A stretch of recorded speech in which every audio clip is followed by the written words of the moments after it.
Hello, everybody, and welcome to another great episode of the Gridiron Glory. Here with Will and Tad, um, bringing you the Week 8 recap show.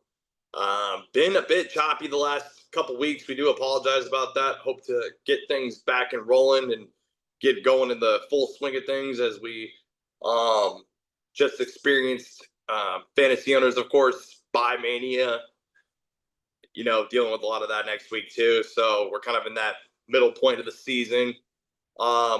We hope the second half of the season has lots of great content. Be sure to like, subscribe, and follow our channel as we bring you great coverage of all 32 teams as we always have all season long. Yeah, Tad. So uh, obviously you got to start with the Giants and Philly game. Obviously, Philadelphia does win this game today, 38-20 in Week 8. Now 6-2. Giants do unfortunately fall to 2-6. Uh, though, of course, not even the big major storyline of this game. The big storyline that being, we've talked about him in the preseason. We talked about him many times throughout this current season. It's had number 44, Cam Skattebo, suffers a season ending, horrible, devastating injury. His ankle, looking like ankles shouldn't. Just a very graphic scene if you had seen this very live and you were watching it and everything. Um, and what you really hate to see, Tad, is someone who puts so much heart into the game, someone who brings so much energy, so much leadership, so much passion to the game of football. I mean, one of the last players in the entire league. You don't want to see it for any player, but you just kind of feel like this one hits very differently than most. Oh yeah, a very promising rookie. I mean, injuries just completely plaguing the Giants. First Neighbors, now Cam. So I mean, it's was looking like a promising, exciting season for the Giants, and now it's just how do you pick yourself up from this situation? You gotta hope Cam's gonna be back, in full force whenever he recovers. You just gotta hope for that. Him, Neighbors as well. But at this point, I mean, next man up mentality, who can step up? What can Jackson Dart do to fully take on a leadership role? Like, how's that gonna go? I mean, just a really brutal situation for New York. Yeah, it's had a very brutal situation indeed. And this is like just when the just when things like 2 weeks ago, the vibes were completely different with the New York Giants against this very same football team on Thursday night football. And just how quickly things can turn around for you in the NFL. You kind of felt like for a second there, the Giants were catching a swing of momentum. And New York fans, they certainly know what it's like to have it rough. And here's another example of that, especially Giants fans. They've had to be incredibly resilient, specifically them, um, throughout these past few seasons. So just just a horrible thing that they're going to have to deal with and find a way to move on from. And like I said, like you said, hopefully Cam Skattebo can just come back and be his best self that he's able to be after this. But yeah, I don't want to take away from. Just I guess real quick, lipping on the Saquon Barkley opening touchdown. Not even 20 seconds into that game. Yeah, Tad, fantasy owners of Saquon Barkley were certainly happy to see him kind of perform a lot better in this football game, and obviously Jalen Hurts, of course, as well. Yeah, for sure. The Eagles, I mean, they're starting to hit their stride a bit offensively, passing the ball, rushing the ball. I mean, we saw it kind of start a week ago when they were getting the deep passing game a bit more involved than now. They are just clicking on all cylinders a bit. I mean, you get the 4 touchdowns by Jalen Hurts through the air, 100 yards rushing by both Saquon and Tank Bigsby as well. So they are starting to get things going. 2 touchdowns for Dallas Goedert, the best tight end in his division, unquestionably. So just a lot of things going well for Philadelphia on offense. This is the team we expected to see this season. Yeah, I mean, it kind of took them, a little bit to hit their strides, and I mean that's just kind of how it goes when you go to the Super Bowl. You have a shorter off season than every other team, and I mean, it kind of the same thing that we kind of saw with Kansas City on that flip side. So, when you win the Super Bowl, it's kind of, you might have a bit of a rocky start more times than not to the next regular season, but they're once again hitting their strides, and once again, seeing and realizing who they truly are and going out there and showing that on the football field. So really good win for Philly today. Terrible, terrible, horrible injury for Cam Scadaboo. So you really hated to certainly see that. Again, just hopefully they can absolutely recover. Speaking of Kansas City, they do get a pretty solid win against the Washington Commanders, 28-7, in Week 8 on Monday Night Football. Yeah, obviously Marcus Mariota, the 21-30, 213 yards, the 2 interceptions, but I mean, Tad, the Kansas City Chiefs 4-1 now at home, starting to find themselves again. You got Pacheco, Hunt, Rice. I mean, this is the Chiefs team that we were expecting to see. I mean, and despite Mahomes throwing the 2 interceptions, still goes out there. I mean, you take away the 2 interceptions, it'd be 25-34, 299 with 3 touchdowns. The QBR would be a lot higher without the 2 picks. Yeah, obviously we did mention some concerns and question marks with that Chiefs offensive line at the beginning of the season. Did get sacked 3 times, but ultimately, Tad, 5-3. You needed every win right now that you can get if you're the Chiefs, having to keep up in the AFC West.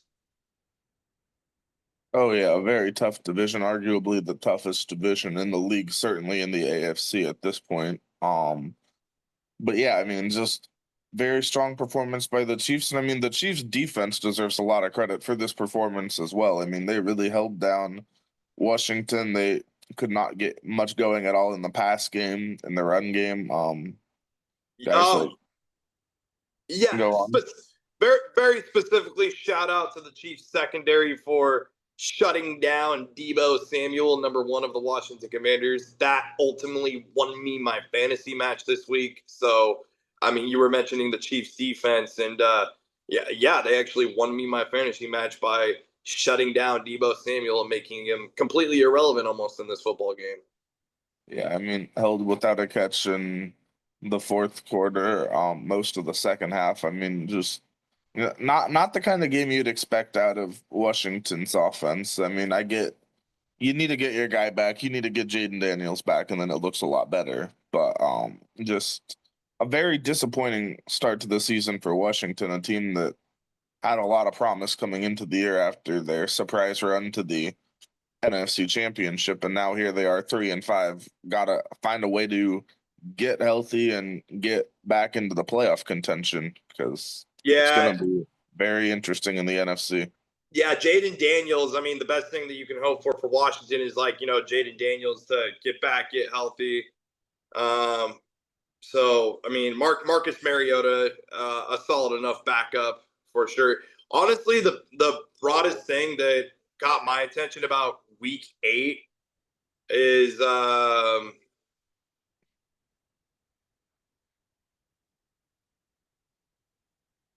just how many widespread margin games there really were. We were talking about a primetime widespread margin game. Let's talk about another primetime widespread margin game. Yeah, you had Carson Wentz and Justin Herbert going at it. on Thursday Night Football, and just sadly, I mean, this was a game about the LA Chargers from start to finish, respectfully. So,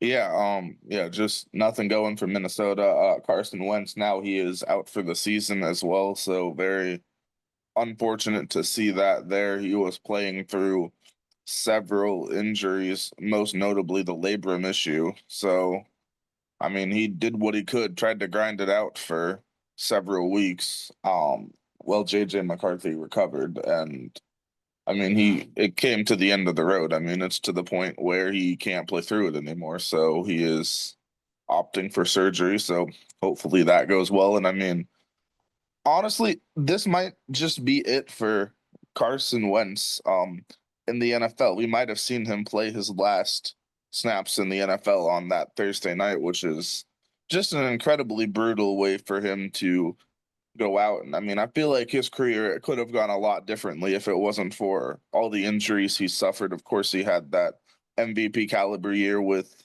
the Eagles, and then, of course, the injury before the playoffs, and now kind of winding down his career on this note. It's just that's not how you want to see it go for anyone on like a human level. That's just you don't want to see that. no, certainly not. Very devastating injury there for Carson Wentz. I mean, just he's been through so much in his career, like you were mentioning. And I mean, he finally found a fill in role to come in here in Minnesota, and just very heartbreaking um, to see that. And hopefully for the Vikings, next man up mentality. I'm not sure who they're going to call upon next week, but Yeah, JJ McCarthy is going to be back. He is expected to start against Detroit. So we'll see how that goes. But yeah, we'll talk about that game a bit more after it happens. But yeah, really interested to see how McCarthy does. But in this game, I mean, like you said, it was all Chargers. I mean, they came out, did what they had to do. Justin Herbert very much in control of the entire game. Kamani Vidal, a big game on the ground, 117 and a touchdown. Lad McConkey, Oronde Gadsden. I mean, just so many playmakers on this Chargers offense. And not a lot of compete on the defense against them. So just a lot of questions there with the Vikings defense, but the Chargers, I mean, they did exactly what they had to do, like you said, with the Chiefs. I mean, it's a very competitive division. I mean, you got three teams that are above 500 and two teams that are chasing the division leader there. So yeah, I mean, it's going to be very interesting to see how everything comes out. Giovanni Vidal worth a waiver bid of $100 in our fantasy league at one point. So,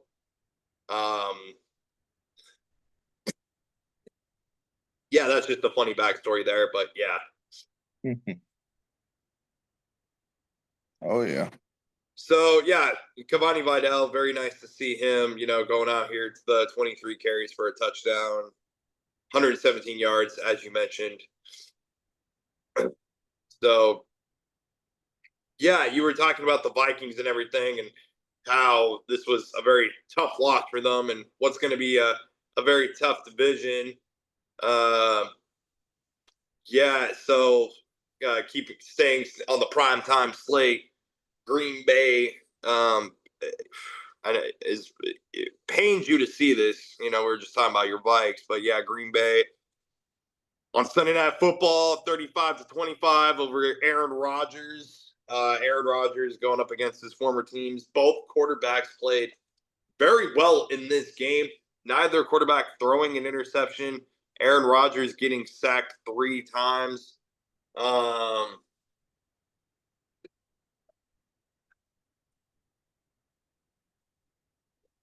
Yeah, Yeah. just a lot of high level quarterback play.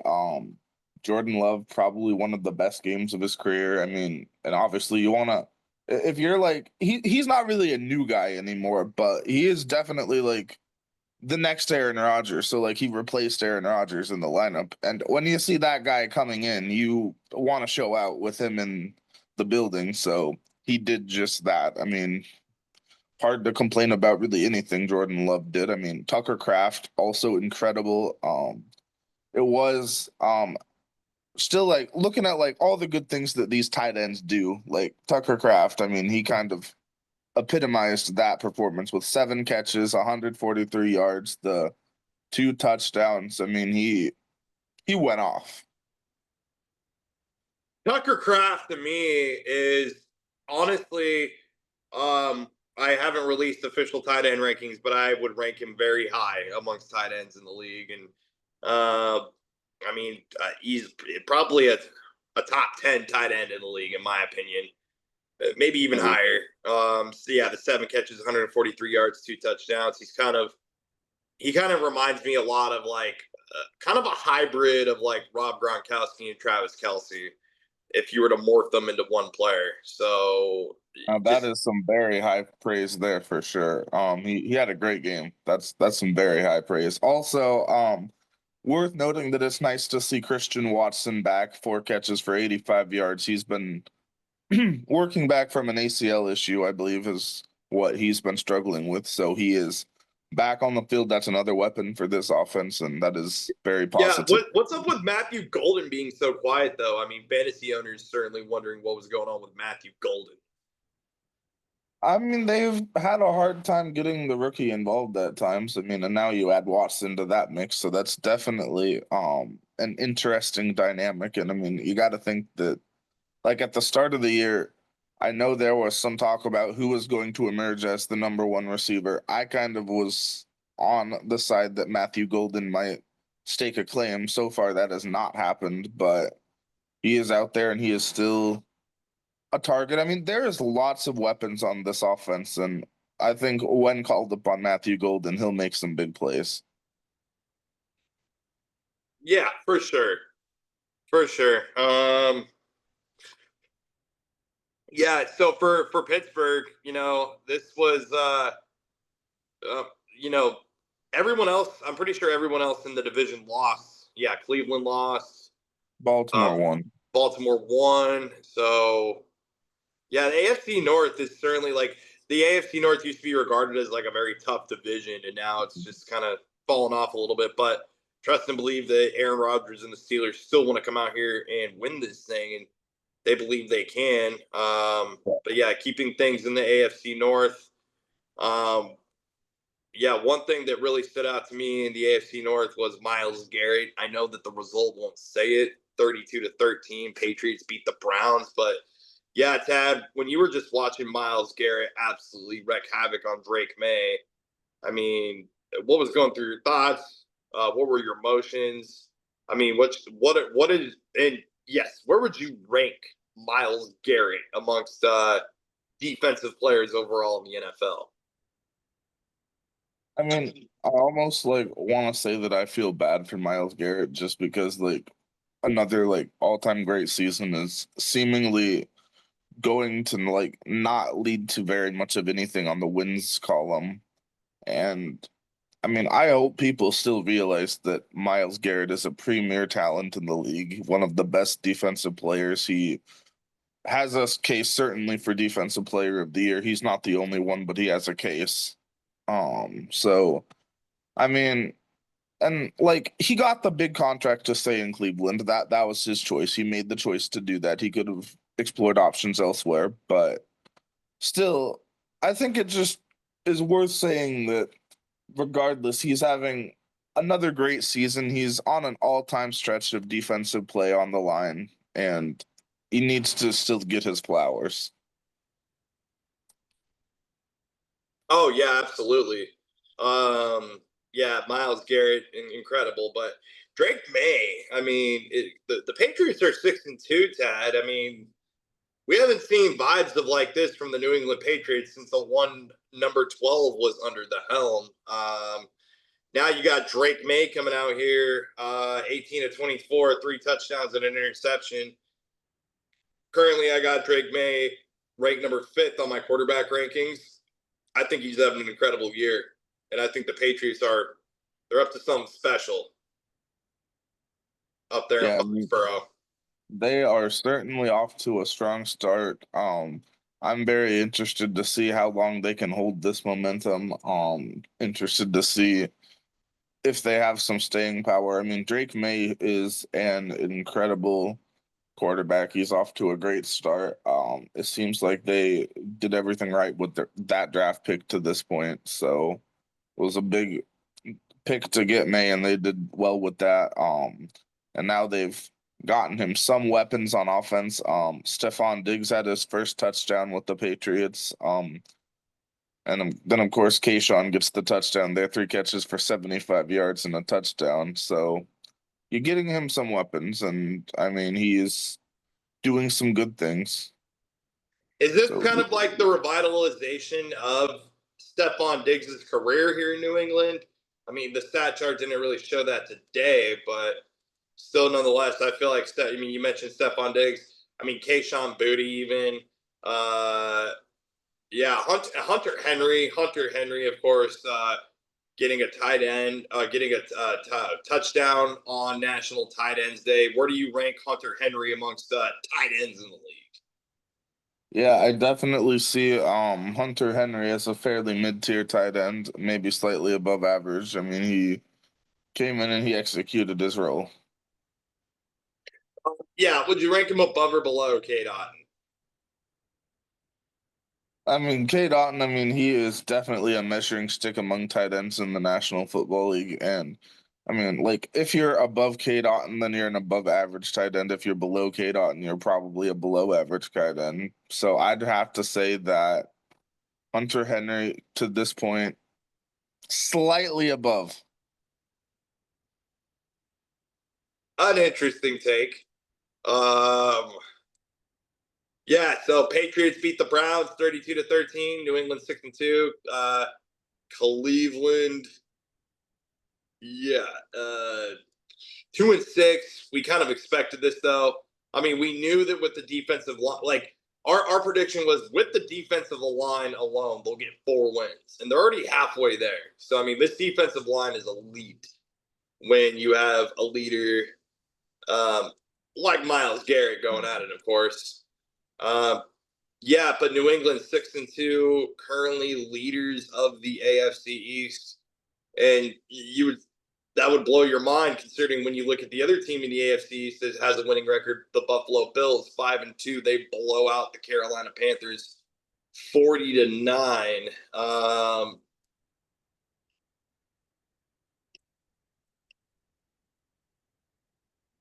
Yeah, just the best thing you can hope for is that Bryce Young can get back next week.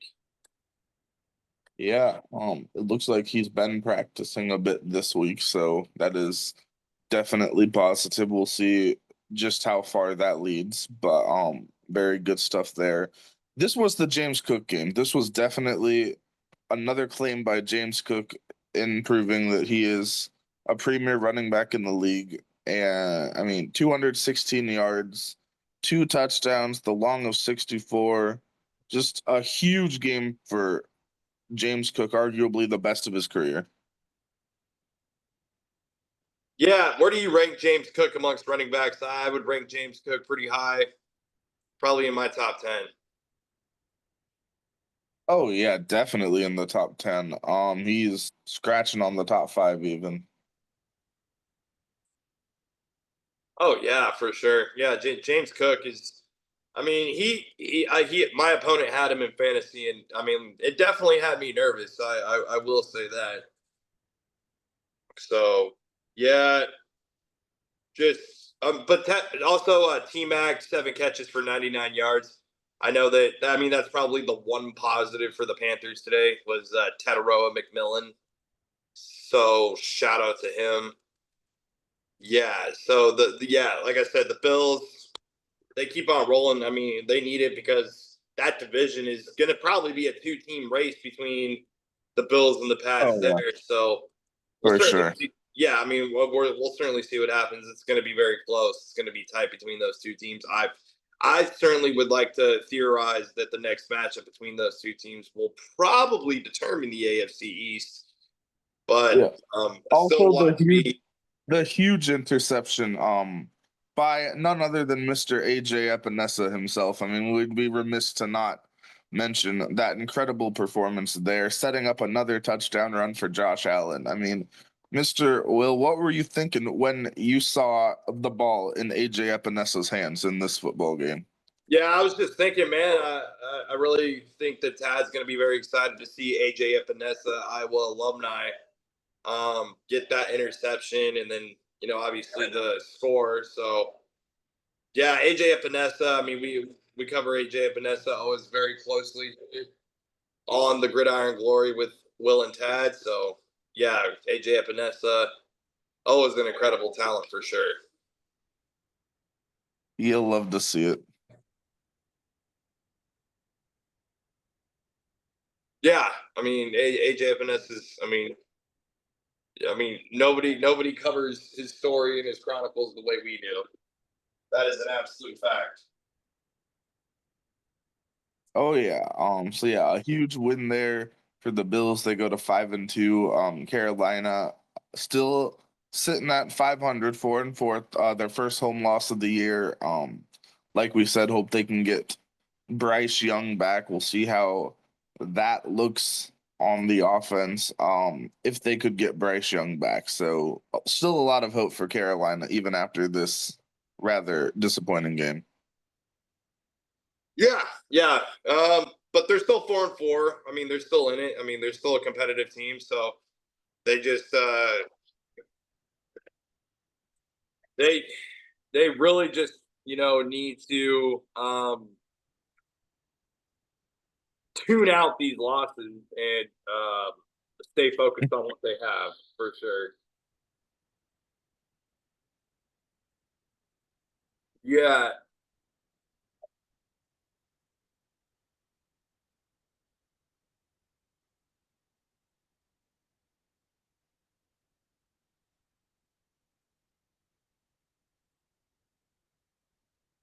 yeah. Speaking of the NFC South, sticking with that division, Buccaneers and Saints, Bucks and Saints.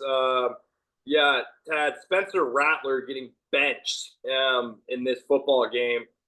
What was your thoughts and takes on that?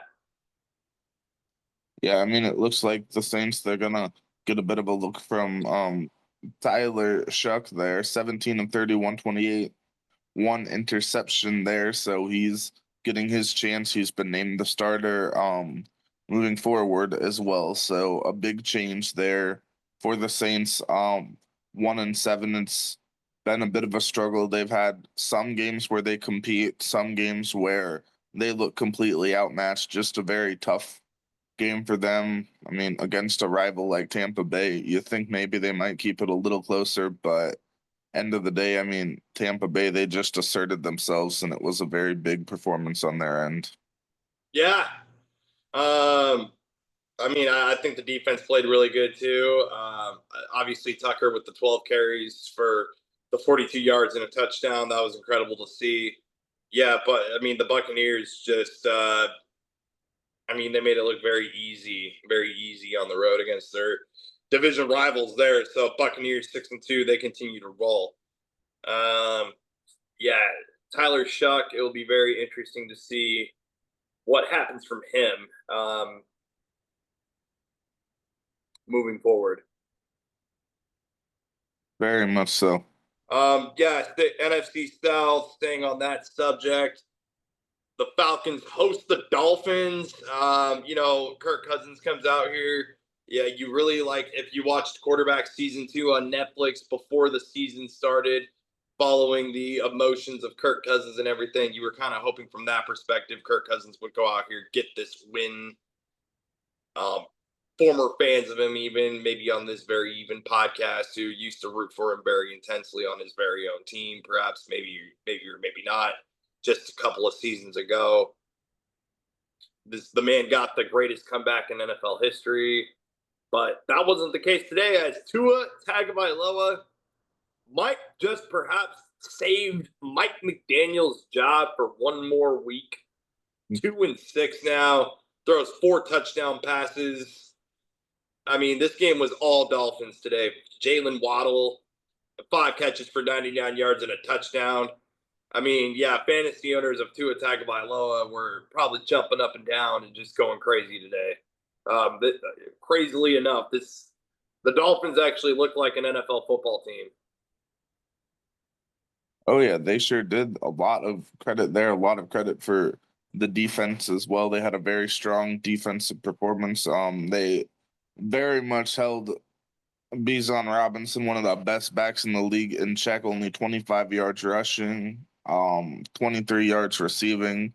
I mean, this is a guy that you generally see him with over 100 yards, maybe even like 150 scrimmage yards, but they had a very good plan for that, held that all under control. So very strong showing from Miami. I mean, what does it turn into? We'll find out. But and I mean, what it means for Mike McDaniel, can he keep the job a little longer? We'll see if he can keep that rolling. They just got to keep stacking wins at this point. I mean, obviously, one win not enough. You got to keep stacking the wins, keep stacking good weeks, hold it together. But this is definitely something to springboard off of if they can get it going. Yeah, and for the Atlanta Falcons, I mean, not the game that they were hoping for at all. Um, you know, this puts them even further behind the Tampa Bay Buccaneers. I just feel like Tampa Bay is going to run away with this division. Yeah, it's definitely looking that way. And right now, Atlanta, they're third place in the division behind Tampa, behind Carolina, the second place team in the division. So, I mean, it's definitely trending that Tampa Bay is going to comfortably win the division at this point. For Atlanta, can they stay in the wild card races? More the question I think we have. Yeah, for sure. I mean, you got teams like Minnesota, Green Bay, Detroit, Chicago, the whole NFC North, San Francisco, some question marks there. So we're kind of getting in that like halfway point where a lot of teams. This is make or break time now for a lot of teams. So we'll certainly see. Um, yeah, Miami, they keep themselves alive in the AFC East. Sticking on the subject of the AFC East, the New York, I mean, and the Miami needed this win. Miami needed this win because their rivals are now 1 game behind them instead of 2. Their AFC East rivals, the New York Jets, have gotten a game up on the Dolphins and the rest of the division.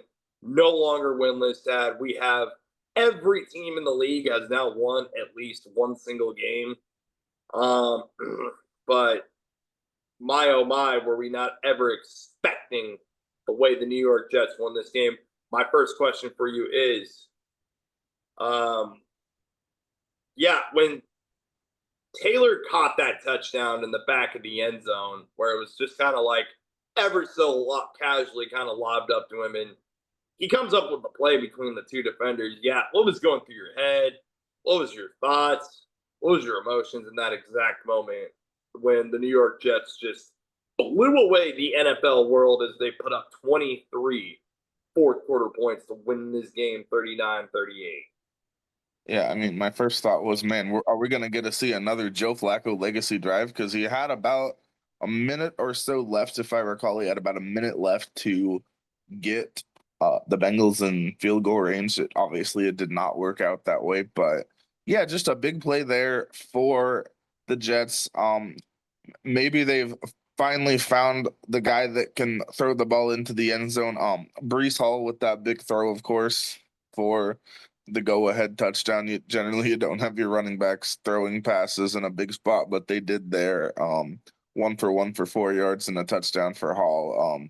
Justin Fields was good in this game too, as well. He deserves a lot of credit. I mean, going through a lot of adversity, he was originally benched, and then Taylor gets hurt, so they go back to Justin Fields. He doesn't pout, he doesn't quit, he goes in the game, he does his thing. I mean, you got to have a lot of respect for that mentality.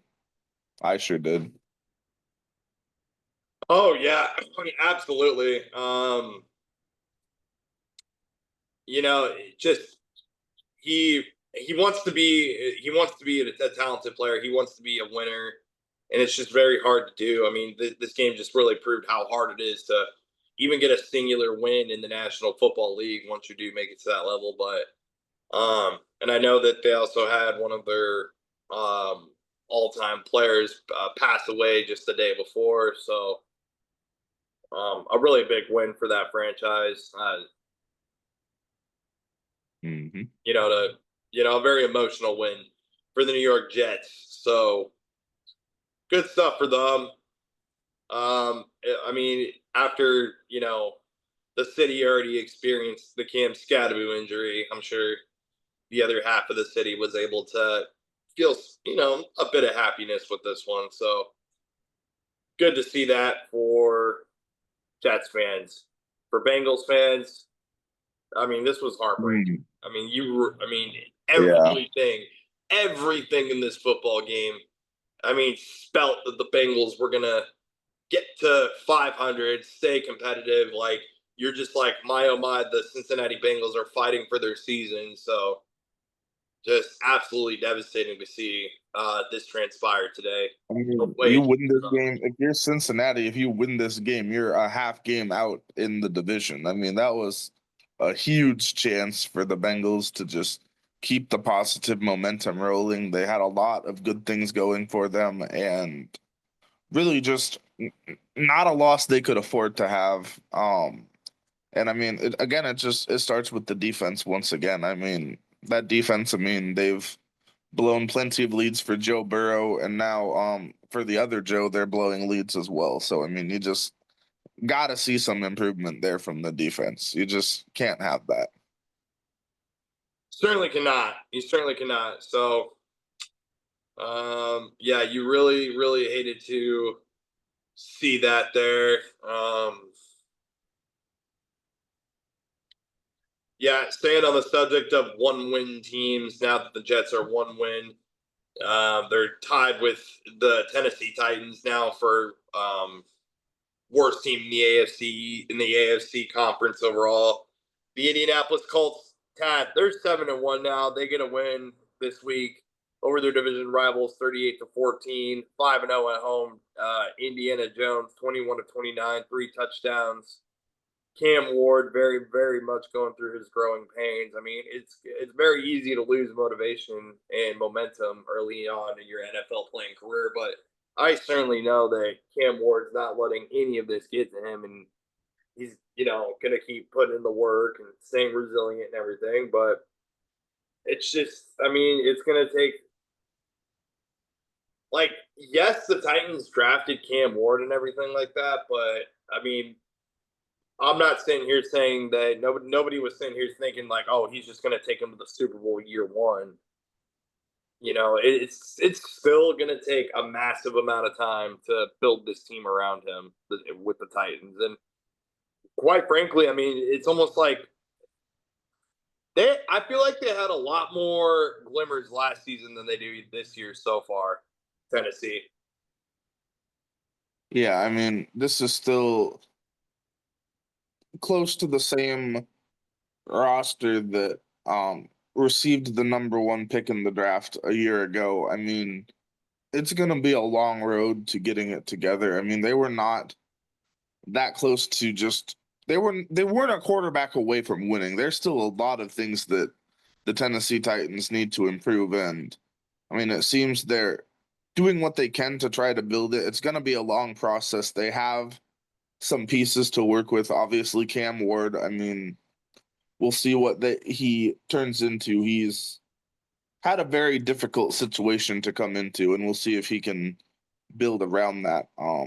I was impressed though with what we saw in the receiving game out of Tennessee, especially by the two rookies.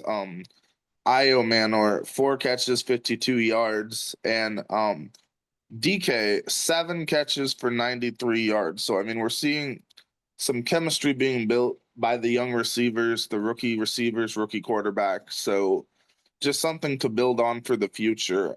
It's going to be a long road back for the Tennessee Titans. For sure. And yeah, Indianapolis now 7-1, running away with the AFC South. So very great season for the Indianapolis Colts. We'll see what they can do in the playoffs and everything like that when that comes about. They you still got to finish the second half of the season and execute that and make the playoffs. But we can definitely probably anticipate at this point that the Colts are going to probably win the AFC South. So, but They have a very good team. yeah, yeah, and you could even still there's still Tad going to be people that will make the bets, make the wagers full heartedly on the Houston Texans, and they get that win against this feisty 49ers team with their swagged out uniforms today, 26-15. CJ Stroud, 30 of 39, 2 touchdowns and an interception. Yeah, threw for over 318 yards. Woody Marks getting involved. Xavier Hutchinson getting that insane touchdown. Even Jalen Petre on the defensive side showing out with 8 tackles. So an insane duel between CJ Stroud and Mac Jones today. And yeah, Houston really needed this win because they still believe they can win this division. They still believe that they can be a playoff team. I mean, they're just like probably one of those 1 or 2 teams with a losing record right now that you still feel like can be great. Even especially after a win like this. The Texans, they have the vibe of a team that could make a run at the playoffs. I certainly don't entirely count them out. I think the most exciting, promising thing that we saw from the Texans in this game is of all these positive numbers we read, the 318 yards for Stroud, the 2 touchdowns, the 30 completions, 0 sacks. We've talked about this offensive line all season as one of the biggest struggles we've seen from any unit in the league. We've talked about what the rankings say about them. We've talked about what the eye test says about them. They've had a very rough time, and they showed out against San Francisco. Of course, San Francisco's not at full strength on defense, but still a lot of credit goes to the offensive line for competing. You get 157 rushing yards, just a lot of positives from Houston on offense. We hadn't seen a game like this from them this year where they looked to be in control for a good portion of the game. Yeah, no, we definitely had not seen that. So I'm just really excited for Houston. They can still make a run. They can still go out this thing. So don't count them out, as you were saying. Another game we haven't touched on really quick: the Bears and the Ravens. Tyler Huntley coming in here. He might have just saved the Ravens season. 17 of 22 for a touchdown. Derrick Henry, 21 carries for 2 touchdowns. Zay Flowers, 7 catches for 63 yards. Yeah, so kind of a weird game for the Ravens, but ultimately, my biggest thing that stood out was the Charlie Kolar touchdown on National Tight Ends Day. Oh yeah, definitely good to see him get that touchdown. He's been third string behind Andrews and likely for most of his career. So for him to make the most of that opportunity, you definitely like to see that. I don't know that there's any team in the league that got a bigger win this week than the Baltimore Ravens. That was just a game you cannot lose. If you lose, you fall to 1-6. You fall even further behind in the playoff race. And now you have Lamar just chopping at the bits to get back in. They're saying he's probably going to be good to go for Thursday night football. So, now you're the season starts now for the Baltimore Ravens. They got this win, and now you rattle off a few more wins, and you could be right there in the division. You're only 2 games behind in the loss column. So it's feeling like this is not over for Baltimore. If you go to 1-6, that's tough to come back from. 2-5, you can see a light. Yeah, and where would you rank Charlie Kolar specifically amongst players that have come out of the University of Iowa State. And when you saw that touchdown and that catch, what were you specifically, an Iowa fan, thinking? Yeah, I mean, considering like the offensive players that Iowa State University, considering the players they produce, I mean, you got like guys like Higgins, you got guys like Hutchinson, um, there's several other. Brees Hall obviously has done great things. Not thinking of any other notable offensive players from that university, but Charlie Kohler, I mean, he's been a depth player and he executed when he needed to in this game. So he does what he does. I think you might have been forgetting to mention NFC champion winning quarterback Brock Purdy as well in that equation as well. Yeah, don't want to forget arguably the best offensive player to come out of that university thus far. So Oh, David Montgomery as well. I mean, David Montgomery deserves some credit as well. But yeah, outside of that, I don't think I missed anyone relevant. Definitely nobody for the 49ers. uh yeah. Let's see here. Yeah. The Cowboys in week 8 go into the Mile High City, and does Dak Prescott ever so get humbled? 19 of 31, 2 interceptions. Bo Nix, 19 of 29, four touchdowns, interception. Yeah, yeah. Specifically though, this was the RJ Harvey game. RJ Harvey out of UCF. So I mean, which is crazy because JK. I mean, like it's crazy because like you look at the stat sheet and you're like, okay, J.K. Dobbins 15 carries for 111 yards, but RJ Harvey to me just had more of the runs that were just like got the crowd on their feet and got the stadium electric. Yeah, it definitely felt that way with the 3 touchdowns. I mean, Pat Bryant, the rookie, also had a touchdown, 4 touchdowns by rookies. I mean, you win just on the rookie touchdowns. So just a big game for Denver. I mean, just a very young offense doing a lot of things right. Bo Nix played incredibly well. Harvey played incredibly well. Troy Franklin had 2 touchdowns. Pat Bryant, his first touchdown. I mean, a big day there. I mean, the Denver offense was in control from start to finish. I mean, they could do very little wrong. Just a big day there. Um, I mean, I'll still pick the Kansas City Chiefs to win the AFC West. Um, but yeah, it's very interesting to see. Very fun to see. I mean, I definitely said in the preseason that this could happen, and the Broncos were going to have a great regular season. So here we are. Dallas, though, what is it about Dallas and not being able to beat the Denver Broncos now 30 plus years since they've done Crazy. so? I mean, it's like Peyton Manning put a spell on them when he had that bootleg touchdown. I mean, and they've just not been able to recover from that. You just love to see that. I mean, Dallas, they've had a lot of struggle. Their defense, I mean, has been a huge problem this year. There's just not a lot of good things going on. And I mean, you just got to wish maybe if Dallas had a little bit of a pass rush, if they had an elite rusher, that maybe things would be different for their defense. But I mean, they can't rush the quarterback. They can't cover anyone. I mean, we've seen what they tried to do covering people. I mean, they have all this money in the cornerback room and they can't cover anyone. I mean, it's just and it's unbelievable what we've seen the Dallas Cowboys defense turn into. I mean, at one point they were one of the better defenses in the league in recent memory, and now they've turned into like a unit that you can't trust them to get a stop. Yeah, Javante Williams, though, 13 carries for 2 touchdowns as he makes his return to the Mile High City. Shout out to him. Oh yeah. Yeah, so yeah, this was just a game that was all about the Denver Broncos. So yeah, just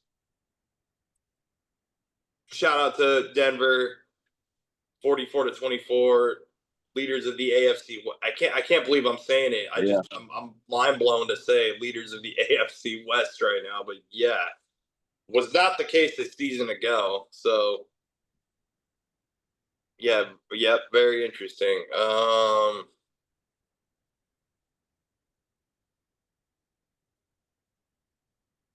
want to say I believe we've kind of covered all the matches because there was a lot of bye weeks as well.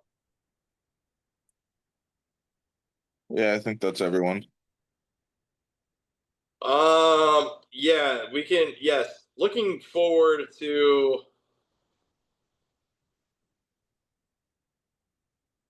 Yeah, just trying to get an idea. So, I don't believe we have anybody on a bye next week, right? Hmm, I think we have some bias. Um, Looking into that. But yeah, for week 9, the Cleveland Browns have a bye, the New York Jets have a bye, the Philadelphia Eagles are off, and you will not see a game from the Tampa Bay Buccaneers. So yeah, 4 teams on bye next week. A lot of teams coming back and everything. So just kind of that weird part of the season.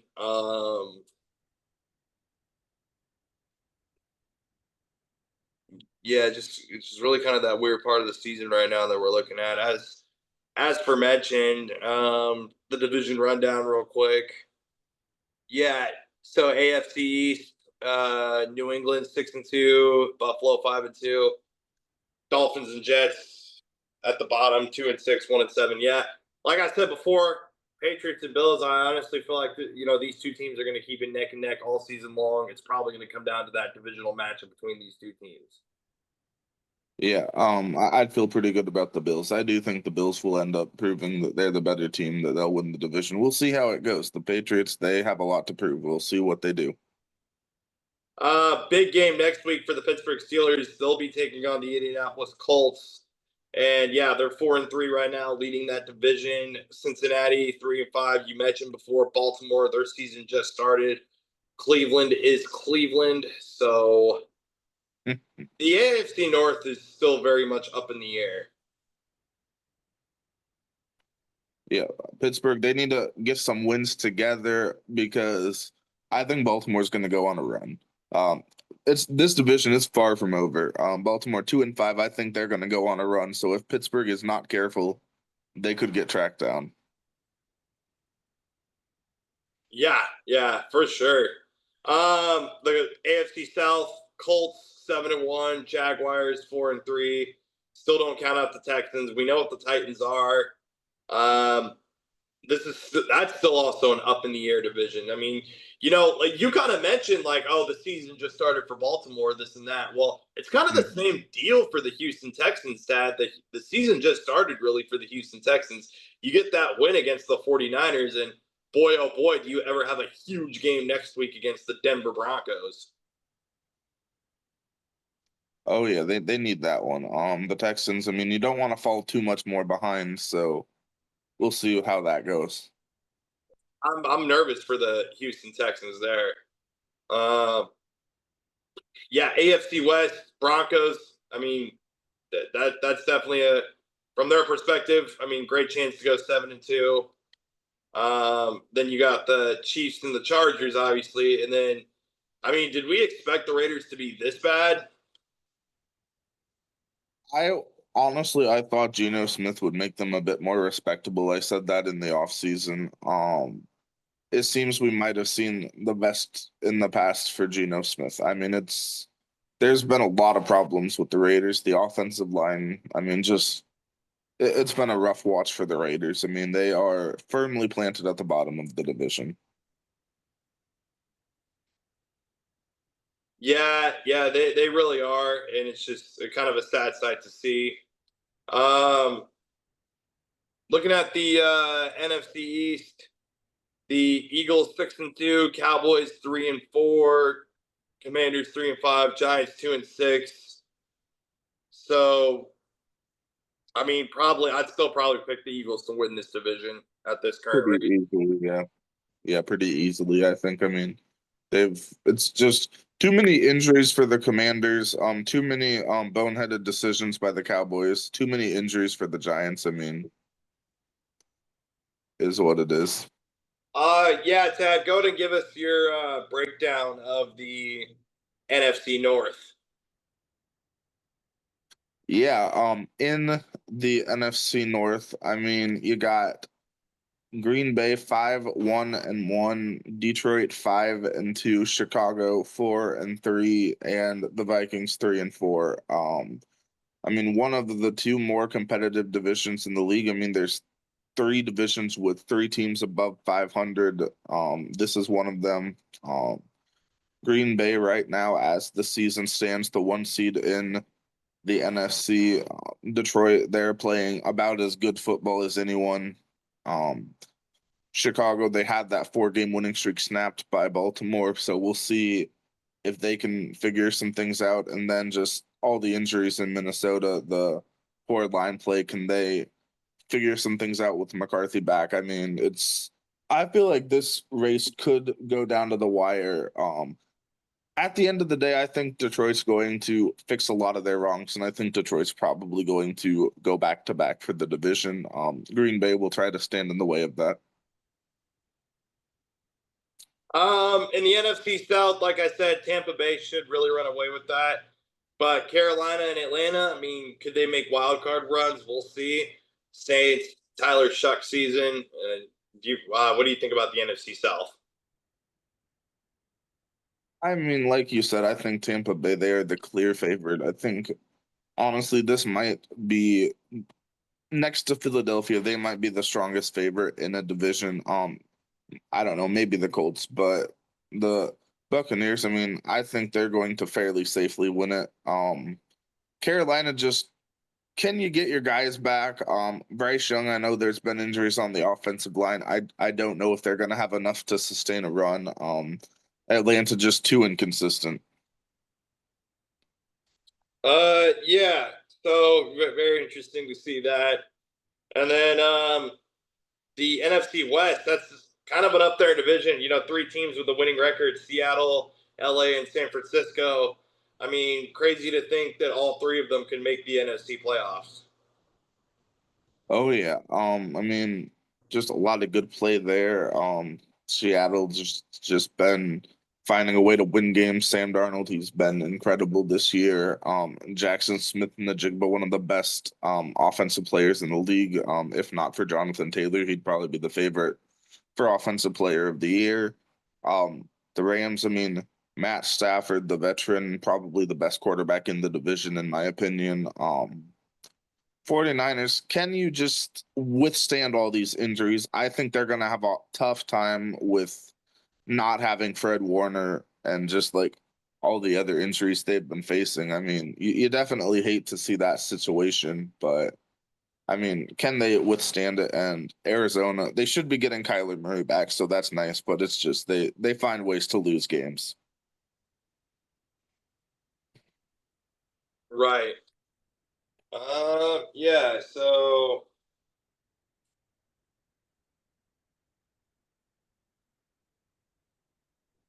yeah, Kyler Murray, can he come back?